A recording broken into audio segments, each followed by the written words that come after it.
తెలంగాణ హైకోర్టులో public interest litigation ఏంటి file చేశాను అంటే December 8, 9, 10 Revanth Reddy Telangana rising summit అని పెడుతూ తెలంగాణ సింకింగ్ సమిట్ అని పెట్టుకుంటా 10 లక్షల కోట్లు అప్పైన తెలంగాణ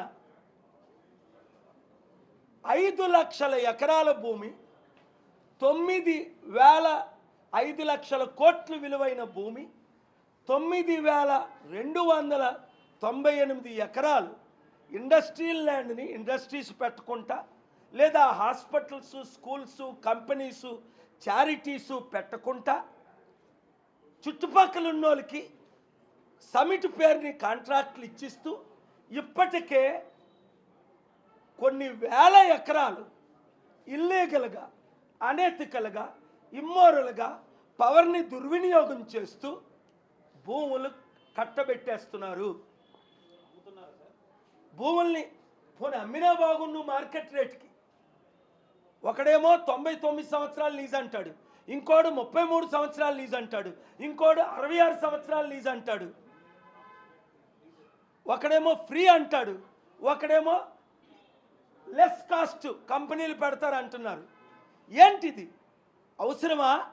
తెలంగాణలో 60 లక్షల మంది నిరుద్యోగులు ఉన్నారు. తెలంగాణలో 10 లక్షల కోట్లు అప్పు ఉంది. తెలంగాణలో 2 కోట్ల కుటుంబాలు ఉన్నాయి.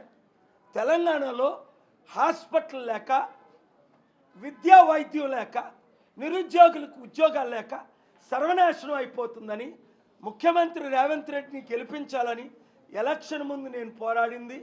ఎలక్షన్ తర్వాత ఈ గత 2 సంవత్సరాల్లో ఎంత ఆయనకు మద్దతుగా నిలబడ్డానో మీరు చూశారు. కోమటిరెడ్డి నోరిప్పిన, వెంకటరెడ్డి నోరిప్పిన, పొంగులేటి శ్రీనివాసరెడ్డి నోరిప్పిన, జగ్గారెడ్డి నోరిప్పిన, ఇంకెవరైనా ఆయనకి వ్యతిరేకంగా మాట్లాడినా నేను వద్దాను. తమ్ముడికి అవకాశం ఇద్దాం, రాష్ట్రాన్ని అభివృద్ధి చేద్దాం. ముఖ్యమంత్రి తమ్ముడు 9 సార్లు నన్ను కలిసినా మీకు ఫోటోలు పెట్టలేదు. ఒకే ఒకసారి వీడియో పెట్టాను సమిట్ కని. 200 దేశాల్లో ప్రపంచ నాయకులందరినీ ఇన్వైట్ చేశాను. సమిట్ ఎప్పుడు పెడదామంటే పెడదామండి. ఆయనంతటా ఆయన సమిట్లు పెట్టుకుంటున్నాడు. ఎవడైనా వస్తున్నాడా? ఎవరైనా నమ్ముతున్నారా? ఏమైనా ఇన్వెస్ట్మెంట్స్ వస్తున్నాయా? ఈ సమిట్ పేరుని చుట్టూ ఉన్నవారికి భూములు అంటగట్టడం, చుట్టూ ఉన్నవారికి కేసీఆర్ కూతురు కవితకి 2000 ఎకరాల, మీకు తెలుసు కదా మీడియా మిత్రులు, ఒక బీజేపీ ఎంపీకి 174 ఎకరాలు రఘునందన్కి. అంటే నువ్వు ఎవరి సలహాలు తీసుకొని, ఎందుకు అంటే నన్ను ఎవడు మార్చలేడు. ఎందుకు మార్చలేరు? నేనే కాంగ్రెస్ పార్టీని పోషిస్తున్నాను, నేనే ఎలక్షన్లకు డబ్బులు పంపిస్తున్నాను, నన్ను తీసేవాడు ఎవడు లేడు. కేసీ వేణుగోపాల్ కావాలంటే 500 కోట్లు కాదు 5000 కోట్లు ఇచ్చేస్తాను అన్న తీరికి వెళ్తున్నారని నా దగ్గరికి రిపోర్ట్స్ వచ్చాయి. అది మీ మీడియా మిత్రులు అడగాలి. నేను పబ్లిక్ ఇంట్రెస్ట్ లిటిగేషన్ వేసి ఈడీ ఎంక్వైరీ చేయమంటున్నాను, సిబిఐ ఎంక్వైరీ చేయమంటున్నాను, ఇన్వెస్టిగేషన్ చేయమంటున్నాను, కోర్టుని ఎంక్వైరీ చేయమంటున్నాను, సిట్టింగ్ జడ్జిలతో ఎంక్వైరీ చేయమంటున్నాను. లక్షల కోట్లు ఎలా దోపిడీ జరుగుతుందో ఈ రాష్ట్రాల్లో, ఈ దేశంలో. నోరిప్పితే కేసులు పెడతాం, నోరిప్పితే అరెస్ట్ చేస్తాం, నోరిప్పితే మీడియా కవరేజ్ ఇవ్వద్దని నిన్న ఒక senior most number 1 Telugu channel reporter చెప్పాను.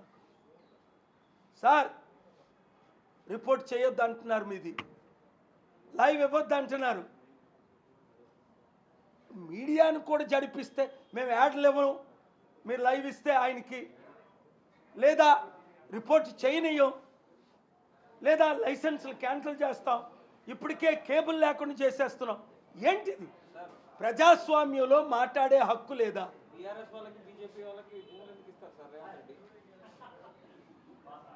ఇచ్చినట్టు రుజువులు ఉన్నాయి.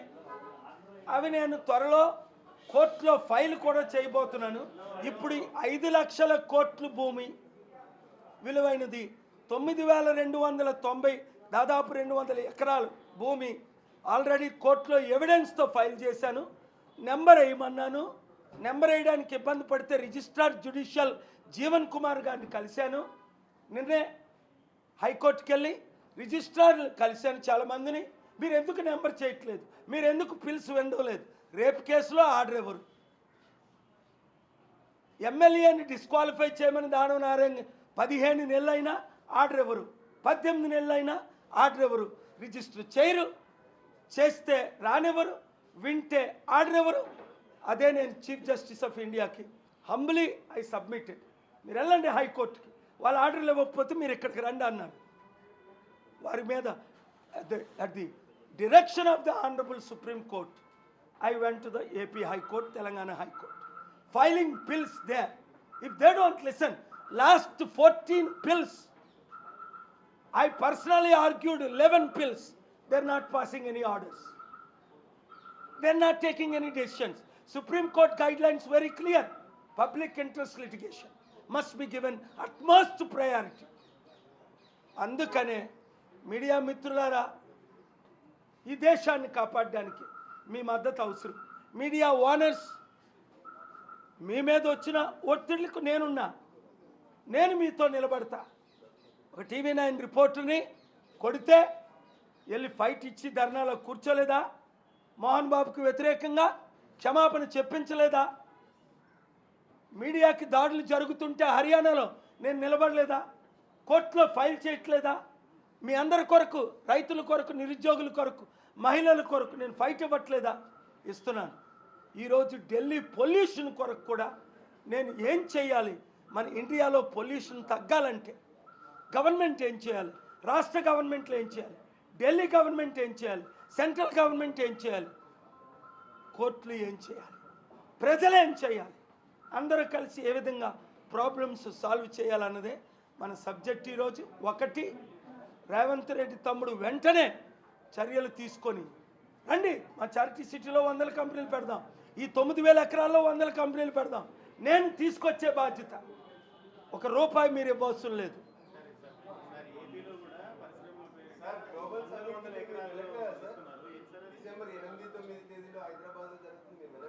అదేం global summit, Telangana sinking summit అని పేరు పెడితే బాగుంటుంది. 100 కోట్లు లాస్ట్ ఇయర్ పెట్టలేదా? రాహుల్ గాంధీ వెళ్ళాడు. ఎవరైనా వచ్చాడా? 200 దేశాల్లో ఒక ప్రెసిడెంట్ వచ్చాడా? ఇదే సిటీ ఢిల్లీ 44 మంది ప్రెసిడెంట్లు నేను తీసుకొచ్చానే. ఒక్క సమిట్కి వాళ్ళు ఒక్క ప్రెసిడెంట్ని తేగలిగారా? ఒక్క ప్రైమ్ మినిస్టర్ని తేగలిగారా? హైదరాబాద్ బిల్ క్లింటన్, జార్జ్ బుష్ని, డెమోక్రాట్ని, రిపబ్లికన్ నేను తెచ్చాను. వీళ్ళు తేగలిగారా? రేవంత్ రెడ్డి కానీ, కేసీఆర్ కానీ, ముందున్న ముఖ్యమంత్రులు ఎవరైనా, చంద్రబాబు నాయుడు కానీ తెచ్చాను, తేగలను, ఇచ్చాను, ఇవ్వగ. ఎందుకు నన్ను వాడుకోరు? రేవంత్ రెడ్డి తమ్ముడు ఎందుకు నన్ను దూరం పెడుతున్నాడు నాకు తెలుసు. ఆయన చాలా మంచోడు, కరేజియస్ సీఎం అవ్వాలి, లేదా దేవుడు ఆయన్ని సీఎంగా తీసేస్తాడు. అవ్వాలి అంటున్నాను. తెలుగు అర్థం చేసుకో గోపి. దేవుడు తీసేస్తాడు. రాజశేఖర రెడ్డిని ఎవరు తీశారు? దేవునితో యుద్ధం పెట్టుకోకండి, శాంతితో యుద్ధం పెట్టుకోకండి, నీతితో యుద్ధం పెట్టుకోకండి, చారిటీలతో యుద్ధం పెట్టుకోకండి, మంచితో యుద్ధం పెట్టుకోకండి. మార్పు చెందండి. 1 మినిట్ దేవుడికి 1 మినిట్ కోపం ఉంటుంది, నాకు 1 మినిట్ కోపం ఉంటుంది. ప్రేమ సంవత్సరం అంతా ఉంటుంది. కేసీఆర్ విన్నాడా? 21 సీట్లు 2000 ఓట్లతో ఓడిపోయి ఈరోజు బీజేపీలో ఒక చెంబు, ఆయన బీజేపీ పార్టీ తెలంగాణలో బీఆర్ఎస్ ఒక బిందై ముంచడానికి సిద్ధంగా ఉన్నారు. కేసీఆర్కి గవర్నర్ ఇస్తే, కేటీఆర్కి సీఎం పోస్ట్ ఇస్తే. నా మాటలు వినండి, అదే జరుగుతుంది. లేదా కవితని జైల్లో పెట్టినట్టు వాళ్ళు కొన్ని జైల్లో పెడతారు. ఎందుకు? అవసరమా? నేను ఫైట్ చేయట్లేదా? నాతో పాటు ఎందుకు ఫైట్ చేయరు మీరు? Come on, we are the Indians, we are the fighters. We conquered British rule, and that too the Telugu citizens are the most effective, constructive, charismatic, characteristic people of India, and we are proud Indians. Thank you very much. God bless you.